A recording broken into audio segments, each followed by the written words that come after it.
Hello and welcome along to a brand new episode and in fact a brand new season of this FIFA 19 career mode series with Crewe Alexandra.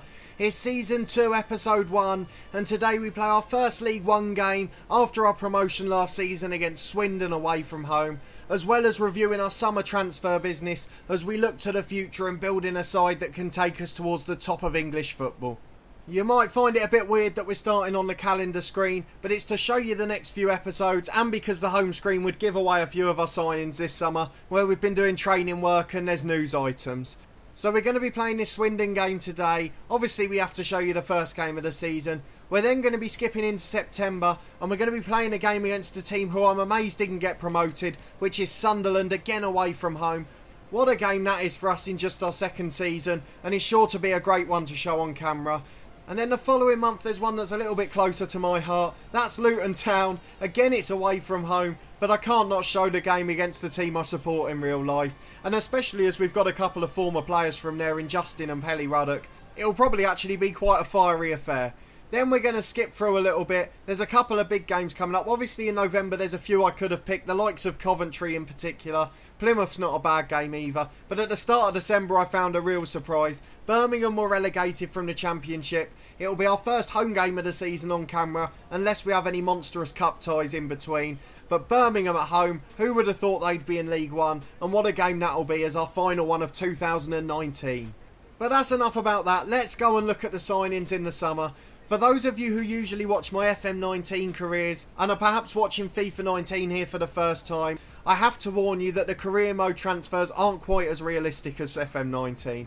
There's no element of players rejecting you because of the size of your club. It's purely a case of if you can afford them, they're unlikely to turn you down. You still have a transfer budget and a wage budget, but it's a lot more loose and probably not too realistic based on clubs this size. For example, with Crewe in League 1, we were given £4.5 million and then made nearly an extra £1 million from a pre-season tournament. So as a result, we've been able to address all 4 areas we talked about in the last episode. We said we desperately needed a centre-half and striker and that we could do with a central midfielder and left-back.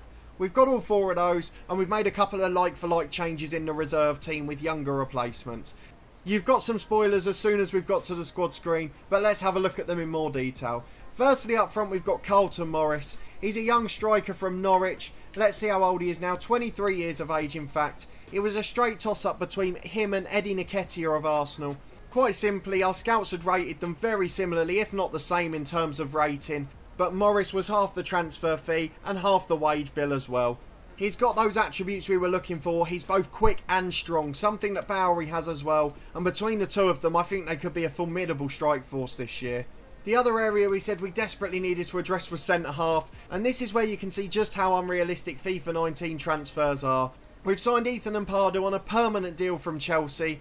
He's a youngster, only 18 years of age, 67 rating at the moment. His potential must be absolutely huge, but he's a fantastic centre-half. Comes into our defence alongside Raider captain, the one player we're possibly looking to replace before this window, should we get through a couple of cup rounds and get some money in. But a brilliant signing that is, and I have no doubts he'll still be in this team when we get to the Premier League. The third man was a left back, which was Sam McQueen, a young player from Southampton who had a little run in the team a couple of years ago in the Premier League, so you might be familiar with his name from that. But his rating's 68, he's now 24 years of age, he can play equally comfortably at left back and on left of midfield. He's a fantastic player really, he's fairly quick, he's got decent stamina and he's strong. I mean, you couldn't ask for much more really, and with Potts as the backup we've now got 2 really good options in both fullback areas. And last but not least in the starting lineup is Morgan Gibbs-White, a man who's been getting quite a bit of fame in real life with Wolves this year as he's made his way in the Premier League. Physically he's not quite there yet as a young man, but he has got a lot of technical ability, particularly in passing and ball control. He can move with the ball fantastically, and he's not too bad in front of goal either. He's 19 years of age, and the main reason we've signed him over a couple of other similar players with similar ratings and a similar age bracket is because he can play naturally in attacking midfield as well. So if we do need cover there when Kirillov gets a bit tired towards the end of a game, or we don't have an option on the bench, he might be the one that can go into that role. So 4 really good signings in the first team, and we've improved our side to become one of the best League 1 teams, which is all we could really ask for.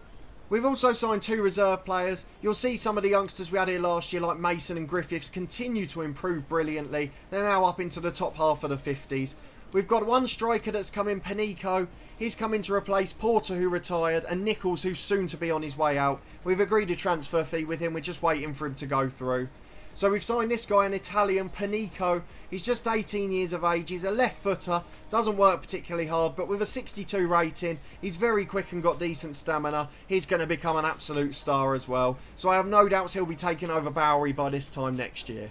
And the other one we've done is we've swapped Tim Payne, who we've sold on for about £500,000, and we brought in this guy Saunders. Again, he was available on a free. He's a young Scottish player, just 18 years of age again, a right footer. He can only really play in that holding role, but he's got two very strong feet. As you can see, his weak foot's just as strong. He's very good on the ball, not too bad in the tackle, and he's strong and got plenty of stamina. So again, a player who's certainly going to be in the first team as time goes on. And with Manjek aging, he's about 30 now. In a couple of years' time, we're going to need a really good holding midfielder. And last but not least, we've lost three goalkeepers. Jaskalainen came back from his loan and was sold on as planned. Richardson's gone out on loan as planned, one of the youngsters from last season. But Dave Richards, our backup goalkeeper, had a rating of 60, was fairly solid across the board. But we got an offer we couldn't refuse. So we found this guy on a free transfer. Similar wage, about £1,000 a week. He's rated 65 already, despite the fact he's only 19 years of age, and as a young Argentinian goalkeeper, he's going to be an absolute star and will probably overtake Garrett at some point this season or next. So that's all the signings for now. There's still a bit of deadwood we're trying to get out of the club. We'd like Hunt to go. Johnson we're not worried about. Griffiths we wouldn't mind going as well. We've mentioned that Nichols is on his way out. And Riley and Kirk are both transfer listed too. Whelan's on the loan list if he wants to go. We wouldn't mind selling him at this point either. Especially now we've got Mason, Potson and G all available as backups. And the one other signing we do want to make is a centre half. A couple of the other reserve players that you'll be familiar with. Players like Paul Green, who started last season but aged and declined as the season went on. And last season's vice-captain Michael Rains, the other centre half. Both in their 30s, and we got good offers for them. So we let them guys go as well. There's a few of the youngsters that came through last season out on loan, but other than that we've got a fairly familiar squad, and it was just a case of filling those gaps we highlighted at the end of last season. So we go into this first match of the League One campaign full of confidence, and hopefully we'll be able to get a good result against a fellow promoted side in Swindon. Join us again in a second for the kick-off. It's a beautiful day, our first League One game in a number of years for Crewe, even in real life. And we're going out with our full strength team. No surprises in the first 11. We've got the exact team out you think we would have. The one we showed you beforehand. With all of our 4 new signings in there starting. And 2 of the other 3 on the bench with the exception of the goalkeeper. So there could be 6 debutants today. But there's definitely 4 from the start. We'll just look to hold off the early pressure. And if we can make sure we don't lose our first game, I'll be very happy. We're still sticking with this new camera angle, which slightly speeds up the game, and Gibbs White, one of the new signings, wins it back and finds McQueen another. And now we can hit them on the counter-attack. I'm hoping the extra pace will show this season. We'll try and get in on the right-hand side with James Justin, who's improved hugely. He's now got a 66 rating, I think. I mean, when he joined us, he only had a 61 or 62. So they really have come on leaps and bounds, as has Pelly Ruddock in the middle alongside him. Manjek's lost the ball there, a little bit too slow and sloppy in possession. Probably the only one that doesn't really fit into our young and nimble players. He's a big boulder in the holding midfield role. Strong, can see off people, doesn't mind a challenge. But hopefully that won't show and he'll still be able to fit in with the rest of them. The ball into the back post and we've knocked it away. And Pardew's run away from it for some reason. The goalkeeper managed to get down to his left to save. If we have a quick look at the replay, a lovely shot with the player's right foot, but down to his left-hand side, sorry, he got it. I think that's Michael Doughty, who's number 3. I'm sure I saw a story on Soccer Saturday about that. They've got one just wide, an acrobatic attempt this time. 10 yards out, and we've given them far too much space there, but we do get away with it in the end. Ray looks like he might not quite be physical enough for this league, but we will give him a few games until we get some prize money, and then hopefully we'll be able to get Browning in, as we mentioned before the game. Here's Bowery on the overlap. He's got a couple of options, one running down the left, doesn't quite find McQueen on the overlap. Kirilov's closing down the keeper, and unfortunately it's cleared away. We've won the ball in the holding role there, and Morris gets it back again. Manjek again a bit slow, but wins it back this time. Kirilov finds Bowery, who hits it first time, but it's over the bar, and unfortunately for us it's still 0-0. Goal kick for Swindon, just over 15 minutes gone. We have started to get into the game a bit. We've looked a little nervy early on, and we've not been the best in possession. Again, with a few new players, we'll have to get used to the way they play again and their style. Bowery's given the ball away there with a really poor header. Ray's going to close down the centre forward, but they've got him behind now. And they've got 2 men on 1, but he's offside, and thankfully we get away with it. We're just going to take the short free kick, out to Justin. Justin gets the ball into Pelly Ruddock, two of last year's stars. Kirillov finds Gibbs White and he finds the new man Colton Morris, who should be able to hold the ball up with his strength and get McQueen in on the overlap. A natural winger who's playing down at fullback, which will really help us out this season. Gibbs White gets it again on the edge and finds McQueen. Lovely turn and's going to get it into the front post. Bowery loses out in the air and Kirillov's lost the knockdown. They're going to get it away eventually, I presume, and they bring it out on the counter-attack, and we need to make sure we've got enough back now, because with our fullbacks going, we're always going to have that problem, but Ethan Ampadu deals with that brilliantly. Now it's Morgan Gibbs White into Kirillov. He's got Pelly Ruddock running over him, tries to get Bowery in, but he's just beaten to it. Justin with the second ball, but it's not got enough on it, but he wins it straight back again. Morgan Gibbs White gets it into Kirillov. He's got him running off him again. Gibbs White on the edge of the box. What an effort that is, but it's just wide at up near post, and it's still 0-0 with nearly half an hour on the clock. But that's got to be the best effort of the game, and the football, the intricate passing and the movement off the ball is something that we can really look forward to this season as we try to defend to make sure that we're still as good at the back end as we were at the front. One thing that we had a real good record last season was defensively. The most clean sheets in the league and the least goals conceded, and we don't want that to change just because we're being more attacking this season. So here's Pelly Ruddock looking for Justin over the top again. He's found him, and now we've got two men into the box. Morris is one of them. He's going to get on the end of that. Oh, he's hit the post from 6 yards. What a fantastic run and cross. Unbelievable counter-attacking football, but the finish is appalling, and we really should have put that away. Gibbs White wins it back again as they can't get out their own half, and here he is again finding Manjek. Manjek's going to try and find Pelly Ruddock. Bowery holds it up on the edge of the box. We're just waiting for a runner, really. He's gone left to Gibbs White. Now we've got the overlap from Sam McQueen on the left. Tries to deliver to the back post. We've got a man in again, and this time we have taken a chance. The ever-dependable Pelly Ruddock with the goal.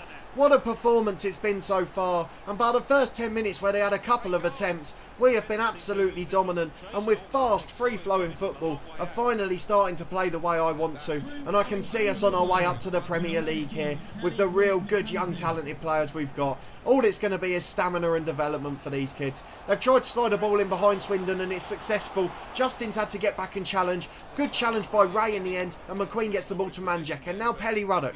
Ruddock finds Bowery on halfway, just goes back inside to Kirillov. Now we've got Morgan Gibbs White looking left for McQueen again. McQueen on the overlap as he has been so often in this game. Back inside to Morgan Gibbs White, and he's going to find McQueen again on the overlap. He's got the ball into the back stick, but it's knocked away by the Swindon defender, and they're going to counter-attack us here. One last chance before half-time for them to get back on the score sheet and equal the game up at 1-1. And Pardu's chasing the man down, and what a fantastic challenge that was. We'll try and slide Bowery in behind. Colton Morris is in the middle, but the cross is blocked, and that will surely be the half-time whistle, will it? It's not. We've got one chance to swing the corner in, and we'll try and get on the end of it directly. Manjek's the man who's gone up, but he loses out, and surely that will be the whistle as it goes out for a throw-in.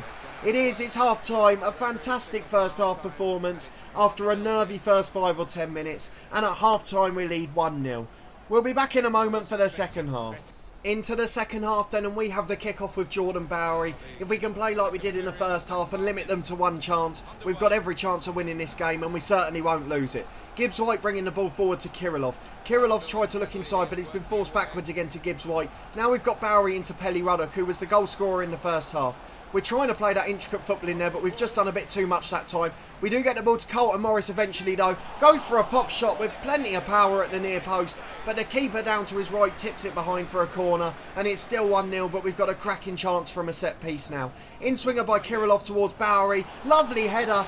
Just beat the man in a challenge, but he's nodded it over from 8 yards, and Swindon will have a goal kick. But we look completely dominant, and I know it's only against another one of the promoted sides, but it's still a good sign in our first game at this level. And Pardew gets there, and Gibbs White knocks it on, but it's fallen Swindon again 30 yards out. McQueen's going to have to get out quickly here to block the cross. He does. It's a fantastic challenge, but they've got a second attempt, and Pardew's solid and composed in the box, and Manjek gets it further clear to Colton Morris. Now Ampadu is breaking out of defence. Seems to be a trait he's got because he's run out a few times in this match.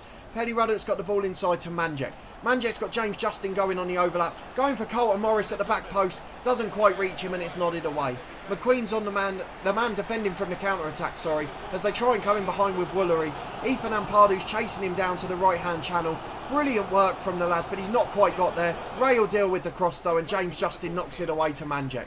He's got Kirilov on his left hand side and he's just waiting for Morgan Gibbs-White to overlap. Same again for McQueen as we just keep the ball on that left hand side. They're almost certainly going to be two of the men coming off because they've got a little bit of fatigue early doors.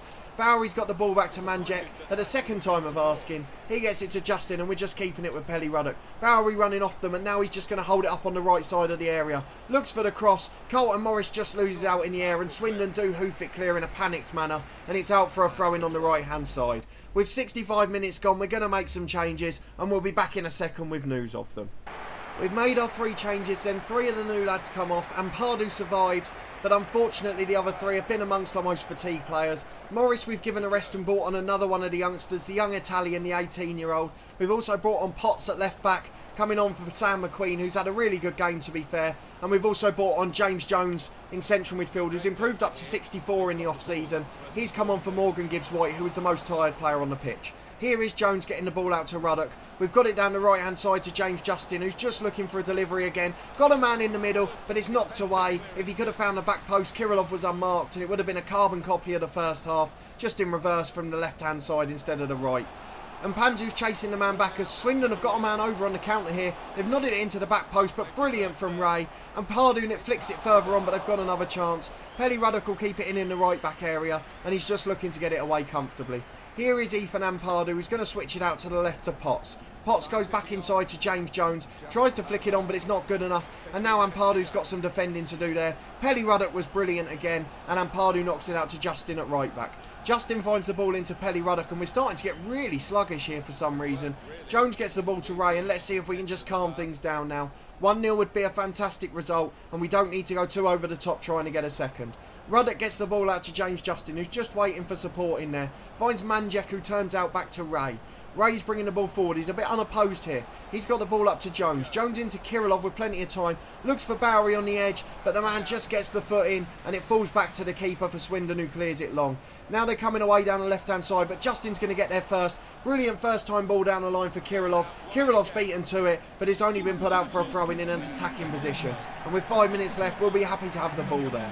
Bowery's coming in for the short one as usual. Plays the 1-2 with Justin, the throw-in taker. Here's Kirilov, who tries to beat his man. Goes for the quick turn and finds Ruddock on the edge of the box. Ruddock switches the ball to Jones. He's got Manjek on the overlap. First touch, left-footed shot, but it deflects off the defender and behind for a corner. But we're really knocking at the door here for the second goal. The corner's coming in, an in-swinger. We've tried to get up there. The keeper's fumbled it, but it's gone out for a throw-in on the right-hand side. And again, we can just work the ball forward with a couple of minutes left. We'll try and get the ball into Ruddock, but that's an awful throw. Luckily, it's fallen straight back for Panico, who for some reason was taking it. Justin goes inside to Kirilov. He finds Ruddock on the edge to Bowery. Bowery tries to turn, but he's challenged. Second time of asking, Kirilov goes in, but he's cleared away to that right back area again with Justin. Justin finds Ray, and we're just playing it along the back now. No need to rush with 30 seconds of extra time. And Pardew gets it out to Potts, back inside to Manjek. But that is the final whistle. We've won on our opening game of the League One season. It was only against the side we were playing in League Two last year. But we've managed to get the result and that's the most important thing. And at times we've played some fantastic football with our young team. You can see we dominated possession, shots and shots on target. A thoroughly professional job well done. Pelly Ruddock the goal scorer's man of the match. And we're delighted to have 3 points on the board. My beloved Luton Town won as well, so that's good for them. And how did Sunderland do, as that's who we're going to be playing in the next episode. They won 4-0 at home to Fleetwood. So that's going to be a tough task for us, as they're almost certainly going to be among the favourites for promotion. But a fantastic first performance this season, and hopefully it will lead to bigger and better things as we move on and our players develop through the months. But that will be all for this episode. A massive thanks for watching as always. If you did enjoy it, please put a thumbs up on the video. Let me know in the comments what you think of our young signings. Do you think we'll be able to get promotion again at the first attempt? Or do you think we'll have to wait another year until they develop a bit more? Subscribe to the channel for daily FM19 content, as my channel name gives away, from 2 new long-term stories, The Head Coach, where we work under a director of football with no say in transfers or contracts, and our One Club Challenge, pretty similar to this one with Crewe, but with Torquay United in FM19, starting in the Vanarama National South and trying to make it to the top of the English game. We'll also have a brand new video from FIFA 19 every Friday at 4:30, so join us again for that one next week and check out my FM content in the meantime. But a massive thanks for watching as always, and we'll see you next time.